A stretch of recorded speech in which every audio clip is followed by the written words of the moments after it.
வா. ஏய் குட்டி குட்டி செல்ல குட்டி, சித்தப்பா பாரு, சித்தப்பா பாரு பாரு.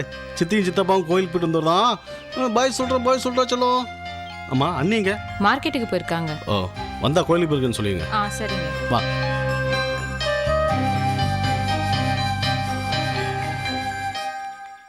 சரி, நான் அப்புறம் பேசுகிறேன். என்னடா கண்ணே, கோயிலுக்கு கிளம்பிட்டீங்களா? ஆமாண்ணே, கபாலீஸ்வரர் கோயிலுக்கு. டேய் வண்டி ஏறா, போயிட்டு வாங்க. அண்ணே, நீங்களும் கூட வந்தீங்கன்னா நல்லாயிருக்கும். என்னடா குட்டி, ஏன் பொழப்புக்கு கோயில் எல்லாம் ஒத்து வராது, நீங்கள் போயிட்டு வாங்க. இல்ல மாமா, நீங்களும் வரணும். என்னம்மா நீயும் புரியாம பேசிட்டு இருக்க?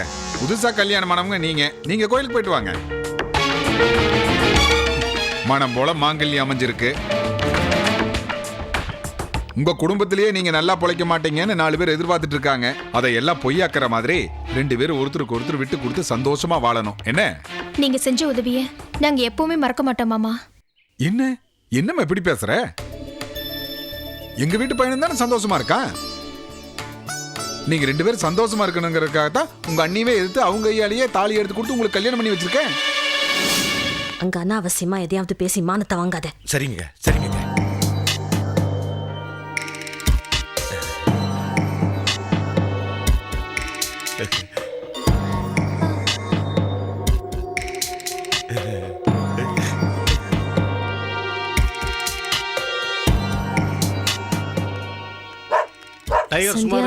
என்னையா? ஓ நாயாவா?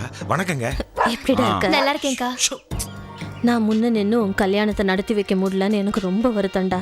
இப்படி தனியா போய் கல்யாணம் பண்ணிக்கிட்டியே. கல்யாணம் தான் நல்லபடியா நடந்து முடிஞ்சிருச்சே, அதை நினைச்சு சந்தோஷப்படுங்க.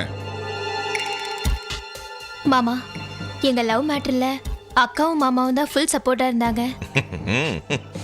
ஓ, உன் அக்காவை நான் பார்க்கும்போதே நினைச்சேன் அவங்க ஒரு முற்போக்கு சிந்தனையாளராக இருப்பாங்கன்னு. நான் யூகிச்சது கரெக்டா போச்சு.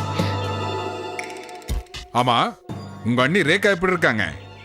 பேயரஞ்ச மாதிரி இருக்காங்க. அதுல ஹைலைட் என்னன்னு தெரியுமா? அவங்க கையாலேயே தாலி எடுத்து கொடுத்து கட்ட வச்சிங்க பாருங்க, அதான் தலைவரே. என்னங்க என்ன போய் தலைவருங்கிறீங்க? ஐயோ இல்லைங்க, நாங்களும் உங்க கட்சி தான் தலைவரே. ஏதோ எங்க போராத காலம் அவருக்கு வேலை இல்லாததுனால எங்க அப்பா வீட்டுல போய் உட்கார்ந்துட்டு இருக்கோம். ரொம்ப அவமானப்படுறோம். அதுலயும் அந்த ரேகா வந்ததுல இருந்து ரொம்ப அவமானப்படுறோம் தலைவரே. ஆட என்னங்க நீங்க நம்ம கட்சியில இருந்துட்டு மானங்கட்ட பொழப்பா பொழைச்சிட்டு இருக்கீங்க. சரி, அதை விடுங்க. உங்க பேர் என்னன்னு சொன்னீங்க?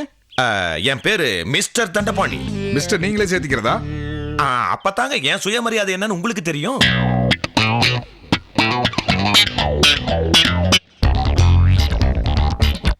சரி, எது வரைக்கும் படிச்சிருக்கீங்க? கற்றது கையளவு. கையளவுனா 5ஆம் கிளாஸா? 2 கையளவு. 10ஆம் கிளாஸ் வரைக்கும் படிச்சிருக்கேன்.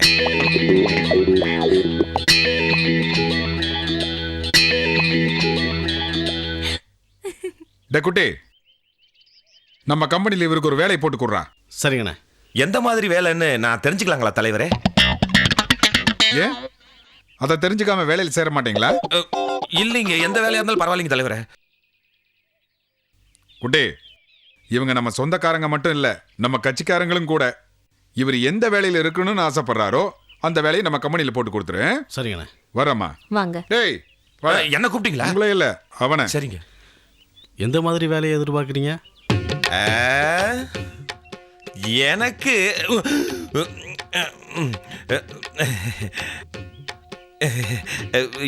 எனக்கு ஒரு நாள் டைம் கொடுங்க, நான் யோசனை பண்ணிட்டு சொல்றேங்க. அது சரி, எனக்கு சேலரி என்ன கிடைக்கும்னு நான் தெரிஞ்சுக்கலாங்களா? சேலரியா? எனக்கு 2 நாள் டைம் கொடுங்க, நான் யோசிச்சு சொல்றேன். ஏங்க, வேலை செய்யறவன் ஒரு நாள் டைம் கேட்கறதுல நியாயம் இருக்கு, வேலை கொடுக்கறவங்க 2 நாள் டைம் கேட்கறதுல என்னங்க நியாயம் இருக்கு? நான் கேட்கறது என்ன ஜென்மமோ இதெல்லாம். அக்கா, என்னக்கா மாமாவை திட்டிகிட்டே இருக்க? பின்ன என்னடி, புண்ணியத்துக்கு கொடுத்த மாட்டை பல்ல பிடிச்சு பாக்குற மாதிரி அவங்களே ஏதோ வேலை போட்டு கொடுக்குறேன்னு சொல்றாங்க. இவரு ஓவரா வளன்னு பேசிட்டு. அக்கா, ரொம்ப திட்டாதக்கா, அப்புறம் மாமா கோச்சுக்கிட்டு சாப்பிடாம போயிட போறாரு. அந்த மாதிரி மானகட்ட ஜென்மம் நான் கிடையாது.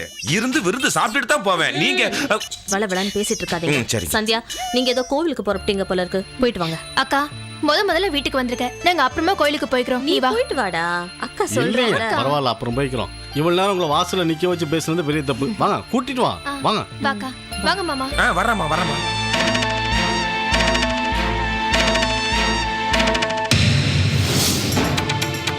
இந்த ஆளு பாட்டுக்கு வேலை கொடுக்குறேன்னு அவன் பாட்டுக்கு போயிட்டான்.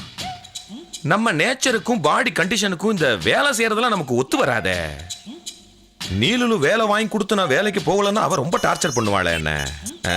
ச்சே, இப்படி ஒரு கேவலமான நிலைமை எந்த ஒரு ஆண்மகனுக்கும் வரவே கூடாதுடா சாமி. என்ன நாய் இப்படி கேக்குது.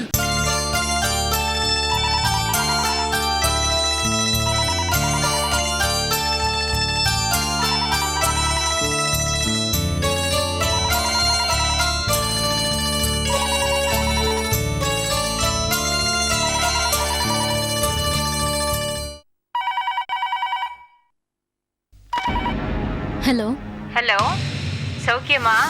நான் தான் பேசுறேன். இது பாரு, எனக்கு உன்கிட்ட பேச இஷ்டம் இல்ல. இப்பதான் நான் நிம்மதியா இருக்கேன். தயவு செஞ்சு அதை கெடுத்துறாத. போன வை.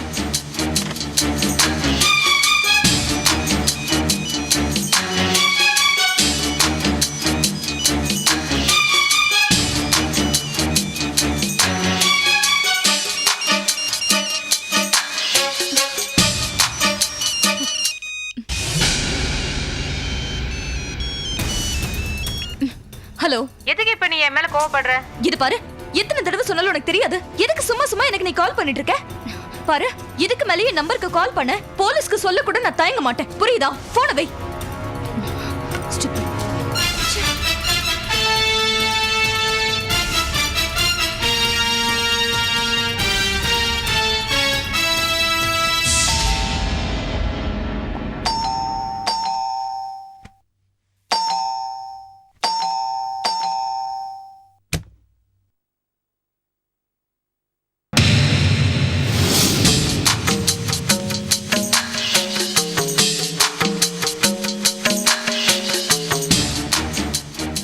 ஹாய்.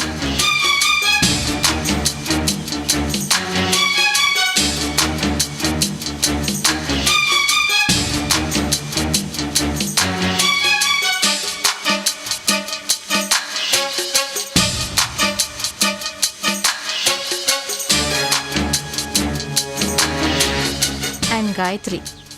காயத்ரி, இன்னுமா என்ன யாருன்னு உங்களுக்கு தெரியல?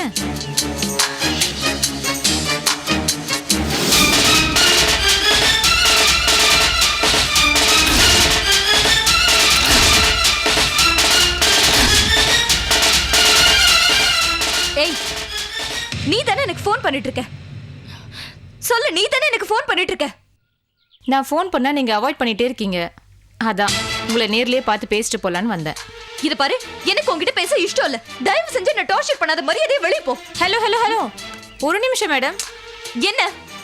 நான் உங்ககிட்ட ரெண்டு வார்த்தை மட்டும் பேசிட்டு போயிடுறேன். நான் எதுவுமே கேட்க தயாரா இல்ல. மரியாதையா போயிடு. ஹலோ ஹலோ ப்ளீஸ், நான் சொல்றத கொஞ்சம் பொறுமையா கேளுங்க. நான் மதுபாலாவோட ஃப்ரெண்டு தான்.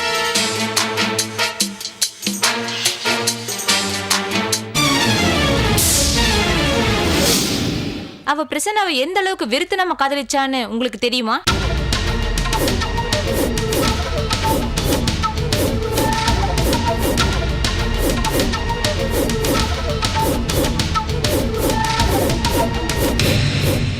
ஆமாங்க, உயிருக்கு உயிரா காதலிச்சா. அவருக்கு கல்யாணம் ஆயிடுச்சுன்னு தெரிஞ்ச பிறகு அவ லவ் இன்னும் அதிகமாயிடுச்சு. உங்க புருஷனை அடைஞ்சே திருவேன்னு அவ சபதமே போட்டிருக்கா. அதுவாது தெரியுமா உங்களுக்கு? நீ என்ன சொல்ற? இது கூட சாதாரண விஷயங்க. ஸ்பெஷலா இன்னொரு விஷயமும் இருக்கு. அவங்க 2 பேரும் ஒரே லாட்ஜ்ல ஒரே ரூம்ல ஒரு நாள் முழுக்க ஒண்ணா இருந்திருக்காங்க. நான் சொல்றதுல உண்மையா பொய்யான்னு உங்க புருஷன் கிட்ட கேட்டு பாருங்களேன். அவர் மட்டும் உங்களுக்கு உண்மையான புருஷனா இருந்தா நான் சொன்னதெல்லாம் உண்மைன்னு ஒத்துப்பாரு.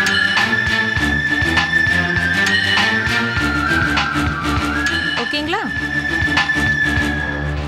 செல்போனை ஸ்விட்ச் ஆஃப் பண்ணி வச்சுக்கோங்க.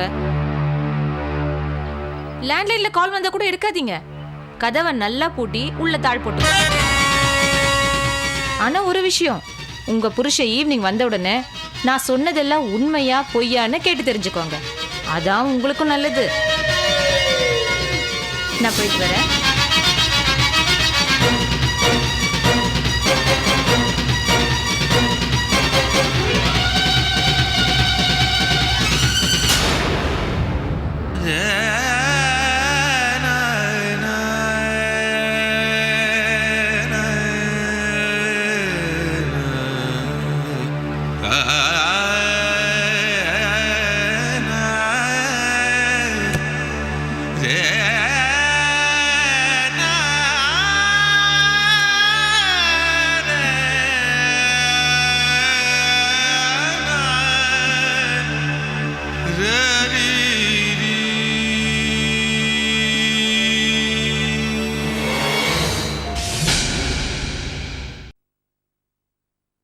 ரம்யா, ரம்யா,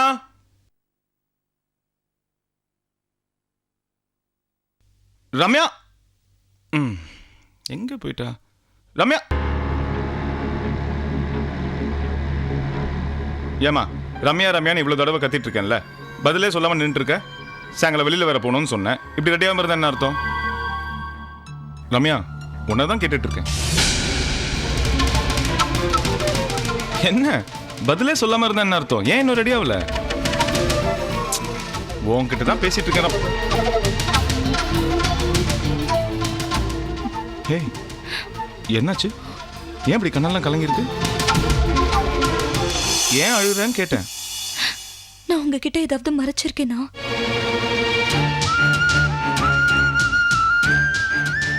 என்ன ரம்யா, இப்ப எதுக்கு தேவையில்லாம இதெல்லாம் கேட்டு? சொல்லுங்க, ஏதாவது நான் உங்ககிட்ட இருந்து மறைச்சிருக்கேனா? இது என்ன கேள்வி? நீ சொல்லிதான் எனக்கு தெரியணுமா? எனக்கு தெரியாது. அப்ப நீங்க மட்டும் ஏன் இவ்ளோ பெரிய விஷயத்தை என்கிட்ட இருந்து மறைச்சீங்க? நானா? நான் என்ன மறைச்சேன்? மறைக்கல. எதை பத்தி சொல்ற ரம்யா? அந்த மதுபால உங்களை காதலிக்கிறத ஏன் என்கிட்ட இருந்து மறைச்சீங்க?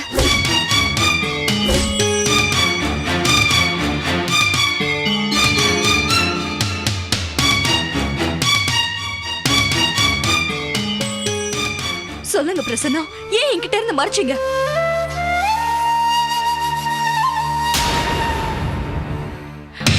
கல்யாணம் ஆனவர்னு தெரிஞ்சும் இன்னும் உங்களை லவ் பண்ணிட்டு இருக்கா, அப்படித்தானே?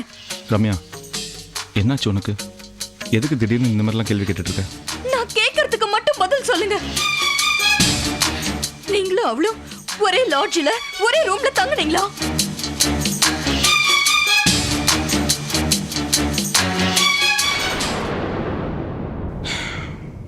ரம்யா, இப்ப இதெல்லாம் யார் உன்கிட்ட சொன்னது? யாரு சொன்னா என்ன? நீங்க தங்குனீங்களா இல்லையா? சொல்லுங்க. நீங்க அவ கூட ஹோட்டல்ல தங்குனீங்களா இல்லையா? ரம்யா, முழுசா சொல்லுங்க, தங்குனீங்களா இல்லையா? சொல்லுங்க, தங்குனீங்களா இல்லையா? அப்ப தங்குனது உண்மையா? உண்மைதானே? உண்மைதானே பிரசன்னா? உண்மைதானே? ஆமா, உண்மைதான், உண்மைதான்.